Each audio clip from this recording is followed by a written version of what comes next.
My boyfriend asked me about swinging? I don't really like the idea, but I also don't want to break up. Mr. Reddit. The day of the party was total tunnel vision for me. I could see the goal, and I was doing everything I could to get there. At the same time, I was such a dick, I totally ignored everything Kara was saying. We got there, we got a tour, and then I immediately looked to take Madison upstairs to the private rooms. She was more than willing to go. We were totally ignoring our partners. They just stood there and watched us walk off. I, in a complete afterthought moment, told Kara to come on. But I really didn't care. As we hit the room, we both talked about how they didn't follow us. We were excited about that, we could do this, and they wouldn't do anything. That's what we thought. We had sex for 20 to 25 minutes. Then lingered a bit, talking and laughing, got dressed. I fully expected to find Kara and Seth sitting in the living room sulking. We had talked a bit about damage control with them. They were not there. Our first thought was they took a car and left. Seth did have the keys to his. We went outside only to see both vehicles still there. Then we headed to where the food was, also not there. We heard some fairly large commotion from one of the rooms.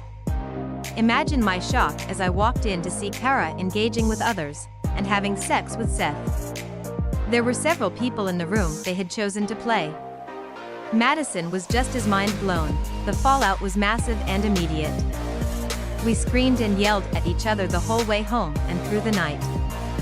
She was calling me out on everything I had pulled over the course of our entire relationship. Seth and Madison were apparently doing the exact same thing. Kara left me the next morning. I was devastated by that. I feel like I became the poster child for fuck around and find out. Madison called me a week after all this went down. It was also the day after Seth served her with divorce papers. We just had a brief conversation as I was still trying to process losing Kara. Madison was cold, it was kind of weird. She didn't sound mad or sad, just neutral. Like we were talking about the electric bill being due soon. I should have taken that as my first red flag. I tried just moving on. I remember telling myself, her loss. What a joke, Kara definitely wasn't losing anything, she could do so much better than me. It was about a month later, I had made a fake account and was social media stalking Kara to see what she was doing. I realized her and Seth had become a couple. She photo dumped a month's worth of outings and dates they had been on. The next week at work, Madison, who had largely ignored me that month, was back being flirty and friendly. I kind of called her out on it. She asked if I had seen that Seth and Kara were together. She said she wanted to meet after work that night, and invited me over for dinner. I agreed because I figured why the hell not, might even get late again. She texted me shortly before I had gotten to her apartment to just let myself in as she was getting ready. When I walked in, she told me to relax for a moment, she would only be another minute. After about 10, I got a text from her asking me to come into her bedroom. As I walked in there, she was at the foot of her bed. She immediately started to seduce me. She was largely insatiable that entire night and insisted on me staying over, where she kept up this crazed act for most of the next day. It was when I started to get ready to head home the next afternoon that she told me she wanted us to give this a real shot. She said our SOs have moved on with each other, we should do the same. We get along, have fun, sex is awesome, why not? Considering the time she had just shown me, I was all in for this. Things were good at first, however, I could tell there was something off. She wanted to document and post on socials everything we did together. I don't just mean trips or dinner dates to nice restaurants. I mean everything. If I got us Taco Bell after a long day, she made it into this sappy romantic post about how we just get each other or he's a mind reader. She always made it sound like we were just the happiest couple ever. Which really wasn't true. Yes, she was sleeping with me a lot, and always planning these outings. But the conversations were bland, and emotional support was not there. When my childhood cat, The cat still lived with my parents, died at 19, I was understandably sad. I was having a moment at work that day about it. I may have even had a tear or two in my eyes. She was noticeably uncomfortable. When I came over that night, she wanted to get takeout and make a post about it. I was sad and having a hard time smiling. She got annoyed, told me it was just a cat. I said I loved that cat. She rolled her eyes and said, "Look, just smile for the fucking photo and stop talking about the cat. Do that, I'll take care of you, and you can go be sad the rest of the night, deal?" Of course I accepted, but looking back now I realize I should have walked out and never looked back. Things only got weirder from there. We had been together about 6 months at the time. I knew she constantly checked to see what Seth was doing. One day, she told me she had gotten a new phone. She read somewhere that everyone should have 2 phones, one for business and one for personal use. I could understand that if you were a public figure, but we weren't. We were just office drones. I just accepted this as it wasn't worth debating. That night we had sex with all of the lights on. Leaving the table side lamp on wasn't unusual, but she had the overhead light on, the light in the bathroom on, the other lamp on. Afterwards she grabbed her new phone and told me to take a picture, and she would send it to me. Then she said, "Oops." I felt this wave of concern come over me. She told me she accidentally sent the pic to Seth. I got pissed off, because how do you accidentally send it, and also, why would you even need his number in your new phone? Even without the resulting blow up from her the next day, I knew she sent that photo as some sort of half-baked idea to make him jealous. To his credit, he didn't take the bait at all. Instead, he sent back a video that set her off like no other. It starts as just a selfie shot of him, and he goes, "Got your pic, glad to see you're having fun." Anyway, Kara says hi. At this point it pans over, and there's Kara in sports wear looking amazing, and she goes, "Hi Maddie." I should mention Madison hates being called Maddie. Then he pans back. "We're having fun too." Video pans up to the Kings Island entrance sign. "I'm going to go ahead and block this number now, and if you send another picture like this to me I will go to the authorities. Bye." After this, she became increasingly insistent on us moving in together. I didn't want to, but I was also in a deep depression that I was unaware of at the time. I was in a real doom spiral of self-hate. I agreed and I ended up moving in with Madison. She was still trying to present a "we are the perfect couple" vibe to the world. It was bullshit. I just didn't want to be alone, as much as I was unhappy with everything. Sitting at my apartment alone was worse.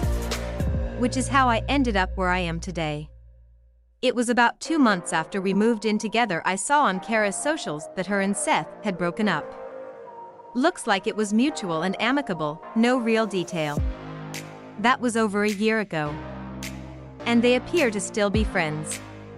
They still interact with each other on socials, commenting on each other's posts, wishing happy birthdays. Seth was even at Kara's graduation celebration with her friends and family. When I told Madison about this, she completely changed. She already wasn't the most loving partner in the world, but she got colder. It was about 2 weeks later she came to me one night and said, "I want to be in an open relationship again. This isn't really negotiable. I also don't want a bunch of stupid rules. What the fuck is the point if there's going to be a 100 limitations? You can either be cool with this, make peace with this, or move on." I was so delusional at the time. I actually thought this would be a good thing for me. The thing was I had kind of let myself go. I wasn't working out very much, I was drinking a lot. We ate out way too much. Mentally and emotionally, I was putting on a tough stoic front, but on the inside, I was dying. I had blown it with Kara and now was replacing that with self-destruction. I agreed to Madison's terms and told her I wanted 2 rules: use protection every time, and no details unless the other person asks for them. She was fine with that. The next day was Friday. She went out after work and didn't come home until Saturday morning. I asked her where she was and she said, "With a guy." It kind of shocked me. I don't know why, it shouldn't have. I'm sure she had him lined up before she ever asked. I just thought, okay, two can play this game. I was wrong. This was a very one-sided game. Over the next 3 months our relationship went to shit. She only wanted to have sex with me, right after she got back from doing it with someone else. Which embarrassingly to admit I was taking her up on because otherwise I wasn't getting anything. I have no idea if she was seeing multiple people, this is what I assumed, or just the same one or two. I occasionally would ask where she was going or where she was, and she always replied, with a guy. Meanwhile, I was having no luck on the open market. I was struggling at work, I was still drinking, my confidence was shit because I couldn't get a match to save my life. I went back to doing shady shit at this point. I switched my profile to a much younger, fitter picture from a few years earlier. When I got a match with this woman named Evelyn, I was ecstatic. She was polyish, and I thought maybe this would be a chance to just have something else for myself. We messaged for about 2 weeks. She was aware of Madison and she told me a little about her long-term partner Anthony. I wasn't honest here either as I made it seem like Madison and I had this amazing connection. We met for dinner one night. I could tell she was a little skeptical because I didn't quite match my photo. I did my best to cover up the weight difference with the right clothes, but you could still tell some. We were actually having a pretty nice conversation when she asked what got me into opens. I chuckled and said, Madison, but I said it weakly, and she picked up on it. Then I just kind of word vomited about how it started, and about Kara. I wasn't overly forward, but I said enough to kill the vibe. She said, you don't really want to be doing this, do you? I just shook my head. We talked a little bit more, where she told me I didn't have to be what I didn't want to be. I said, I know. Then she stared at me for a moment.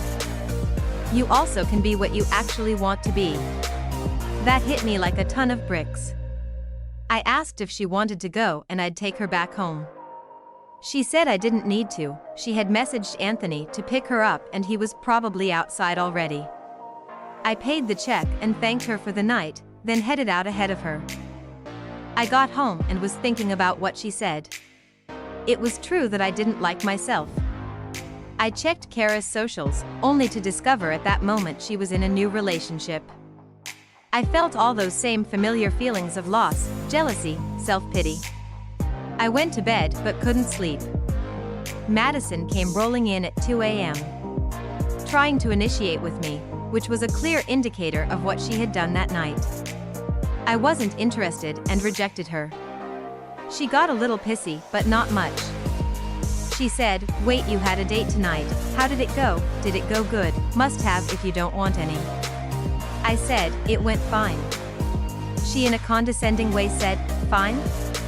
Like you got laid fine, or you got a second date fine? I said, I don't want to talk about it.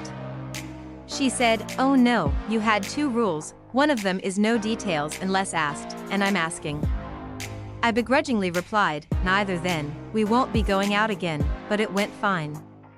She laughed, and made an L shape with her hand, I'm kidding, I had about the opposite night, so we even out. For the first time I pressed for more details, yeah, what did you do then? She said, I ended up meeting up with this couple I've been talking to, I hadn't ever had a threesome but that changed tonight. I actually couldn't believe that. I had asked her about doing something like that repeatedly since we opened. She always told me that she wasn't interested. I decided to call her out on that. She replied, when I said I wasn't interested, it meant I wasn't interested in doing that with you. I just walked away from her at that point and headed for the kitchen. She didn't follow, and when I heard the shower turn on I went to lay on the couch. The next day she got up and went out to coffee with a couple of friends. I remember staring in the mirror for what must have been 15 minutes. I was thinking about what Evelyn said, thinking about how quickly Kara moved on from me, thinking about how awful it has been with Madison. I hated who I was looking at in the mirror. I made the decision to take Evelyn's words seriously. I could be the person I wanted to be.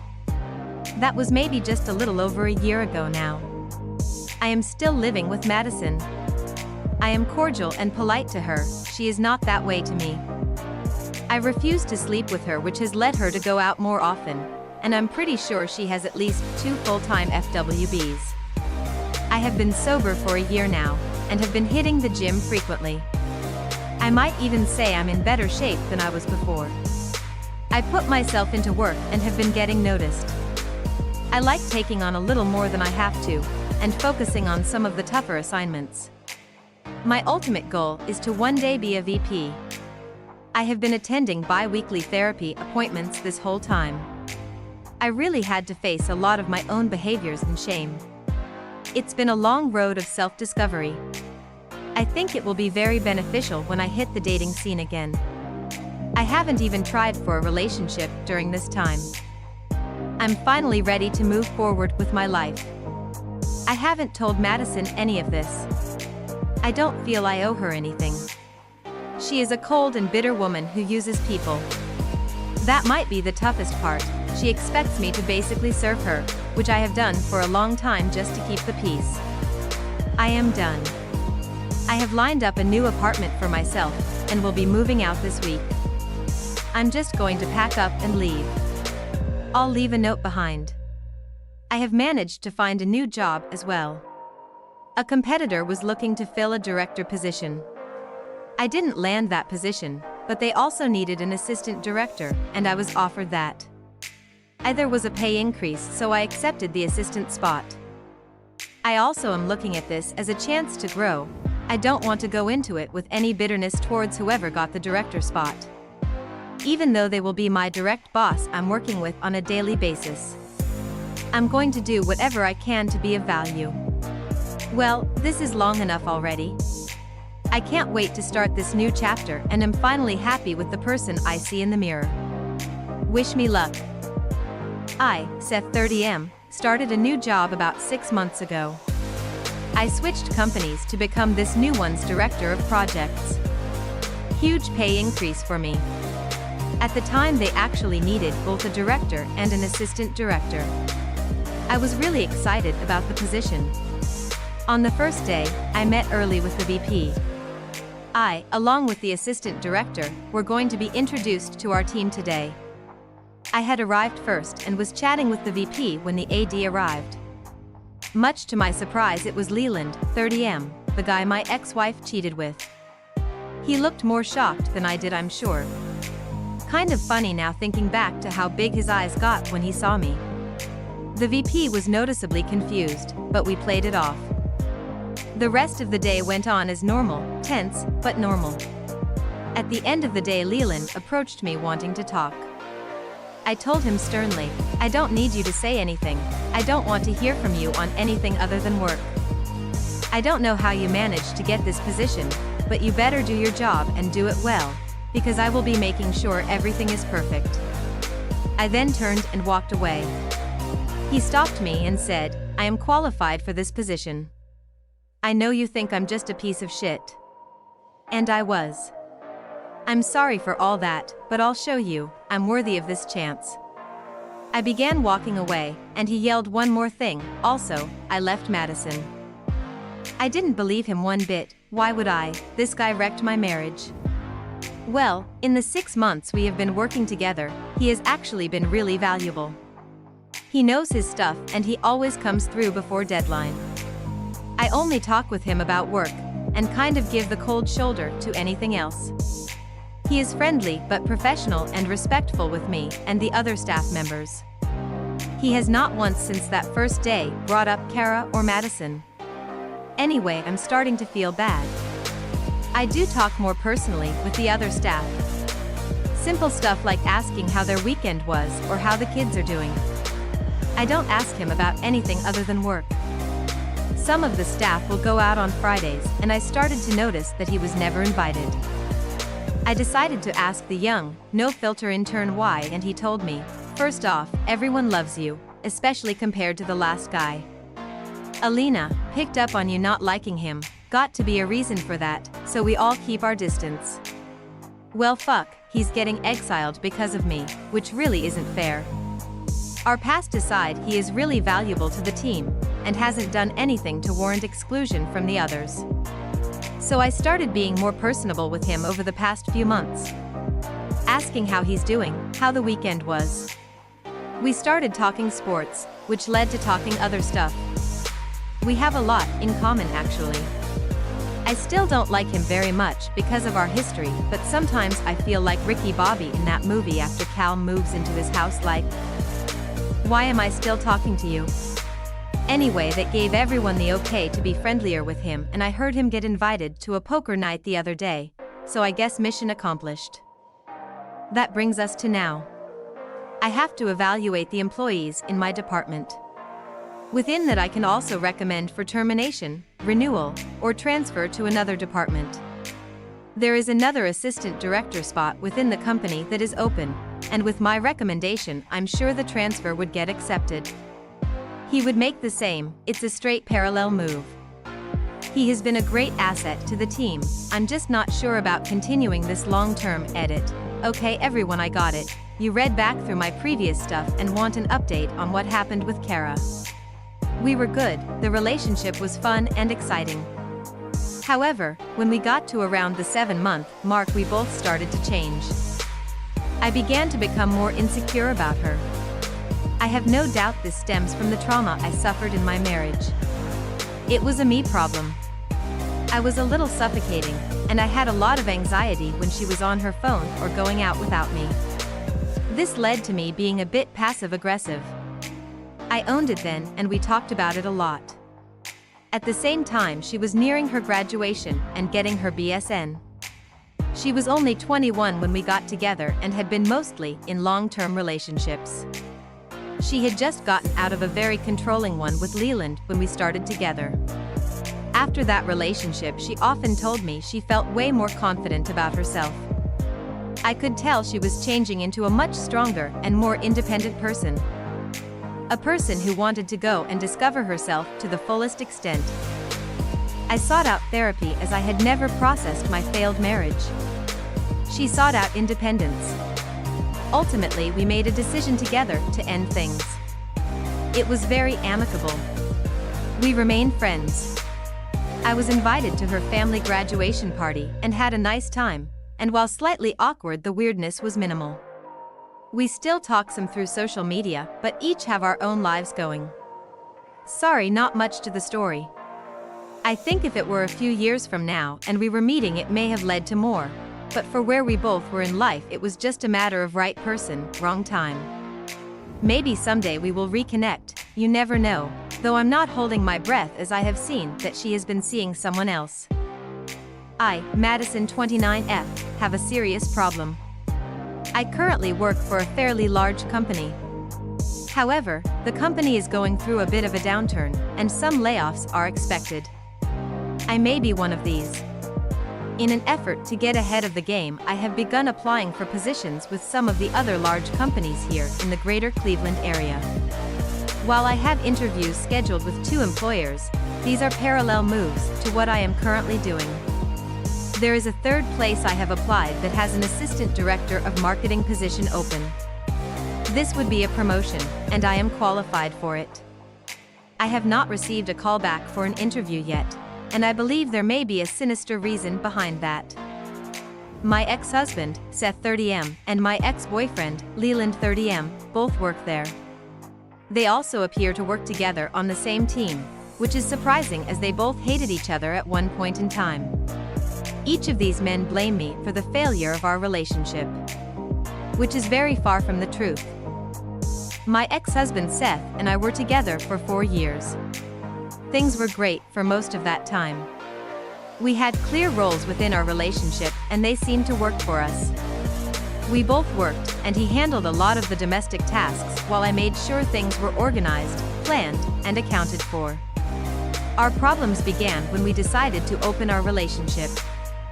At first, we believed it would bring us closer together by improving our communication and intimacy. I had a coworker who was in one, and she was very open with how much it improved her relationship. Seth and I talked at great lengths about it, came up with very specific boundaries, and agreed to give it a shot. I made us dating profiles, and from there we were off. I was the first one to get a date.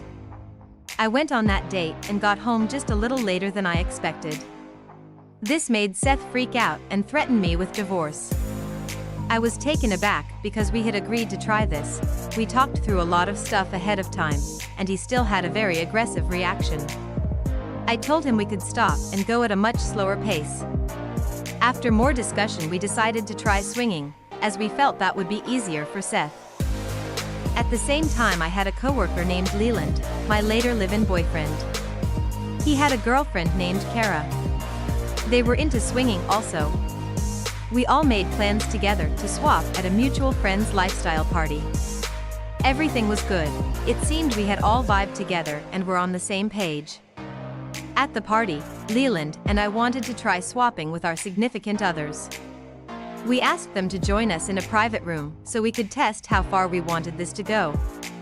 As Leland and I made our way to some private rooms, we realized that Seth and Kara hadn't followed us despite us directly asking them to, and this being the plan the whole time. Leland and I decided to try and find them. When we did, we were shocked to see they had joined a full-blown orgy. Each of them having sex with multiple people in the room. We stood and watched, hoping to get their attention. They were so wrapped up in their carnal exploits they never even noticed us. The worst part was watching my husband break our number one rule and not use protection with Kara. He even finished inside of her. After we left the party, I tried to tell Seth how he made me feel. I was hurt that he didn't use protection, and I was hurt that he abandoned the plan of swapping. This made him angry, and he left our apartment for a hotel room. I found out later that he invited Kara there, and the two of them spent several days together. He would serve me with divorce papers later that week and block me on everything. I never got to see him one-on-one again. Having both lost the loves of our lives, Leland and I sought each other for comfort. This blossomed into a loving relationship, and we eventually moved in together. Over time, we decided to try opening the relationship. Just as before, we discussed rules and boundaries thoroughly. I began to date some, yet Leland only made minimal effort. I considered backing off but found he was only interested in sleeping with me on days I was returning from being with another man. In order to make him happy, I began going out more often. I thought everything was going well, until one day I came home from an overnight trip with friends to find all of his things gone. He had moved and quit the job at our mutual place of employment. He just disappeared from my life. Now I am trying to find employment at the very place they both work, and it is the only place I have applied that hasn't requested an interview. I am having a hard time believing that, given my skills and experience, this employer would not at very least give me an interview unless someone was purposely trying to blackball me, given the way they both simply ghosted me after years together. I am not completely surprised by this, but I had hoped enough time had passed that they would get over whatever imagined slights they believe I have committed against them. I am considering taking action against them in whatever form that may require. Hopefully, it will not come to that, and they will simply see the error of their ways and endorse my hiring. I, Leland 30M, was recently contacted by my ex-girlfriend, Madison, 29F. Madison was once married to my boss Seth, 30M. She is upset because her employer is downsizing. She has had success in finding similar jobs to the one she currently has. However, the company Seth and I work for had an opening that would be a promotion for her. She believed that Seth and I were blackballing her from getting the position. In reality, we didn't even know she had applied, as neither of us is in HR, and she isn't applying for a spot in our department. It comes as no surprise that she would create this out to get me narrative. She was the most delusional and controlling woman I have ever met. I consider our entire relationship to be my penance for how terrible of a person I was at the time. Anyway, now that the position has been filled, Madison wants revenge and another shot at an assistant director position. Her plan is convoluted and borderline insane. Our department does have an opening, but it's an entry-level spot. Madison's plan involves her applying for that position.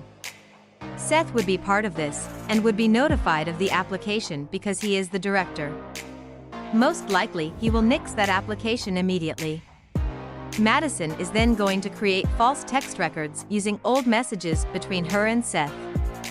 When she inevitably doesn't get that position, she is going to go to HR with this, claiming Seth was harassing and targeting her. She wants me to back her up, claiming I saw an altercation between them. She wants me to also lie and claim that Seth often talks of getting back at his ex-wife. The reality is he never mentions her, and shivers whenever her name is said. One of the guys once mentioned seeing this really old movie, Billy Madison, and Seth jumped like someone just lunged at him from the shadows. Now Madison is selling this pretty hard to me. She keeps saying that if Seth gets terminated or transferred, then I'll be the new director. Thing is, that is probably true. I have done really well there and I want that job. She thinks if I got the director spot, I could then hire her as the AD. I would never fucking do that. Seth and I have actually worked really well together, even showing glimpses of being friendly of late. I have done all this work to be the person I want to be, yet I keep thinking it may be worth taking this chance and getting the promotion earlier. My ultimate goal is to be a VP. I should do the right thing, but I'm not going to lie, it is tempting. Update. Hey everybody. It all went down this past Thursday. Madison was correct. When her application came in and Seth got notified, he immediately nixed it. Madison got the usual, "Thanks for applying, but we're not going further" email. She promptly came in the next day and walked straight to the HR department. I didn't know she had done this until I got summoned to HR. I walked in and they wanted me to substantiate some claims that were being made. A few hours after this, I got a text from Seth. He sounded upset and shaken. He wanted to get some answers and told me he knew if Madison was involved, then I probably was as well. I told him I'd tell him in person. When I arrived at the bar, he handed me a fresh beer and said, "Thank you." I cut him off. It was the right thing to do, but if I'm being honest, I did it just as much for me as anyone else. I needed to exorcise that demon just as much as you did. We had a beer and I told him all about how she had approached me and was planning on getting back at him. How she said I'd be the next director and then she could come in as AD. Like I would ever trust that succubus to be around me again. What I did was print out all of our exchanges where she was planning this. I also vouched for Seth's character, stating he would never do something like this. The evidence spoke for itself, and from what I understand, Madison has now blackballed herself from every position within the company, probably at every branch and every affiliate. What can I say? It sucks to suck. Seth had been brought to HR at the end of the day and made aware of the situation, which is why he was upset when he called me. We drank our one beer and had a few laughs. He thanked me again and left. I decided to stay and have one more. When I got back home, I made it an early night. I went to bed thinking, I really like the new me. Thank you all for watching. If you are interested, subscribe and watch other videos.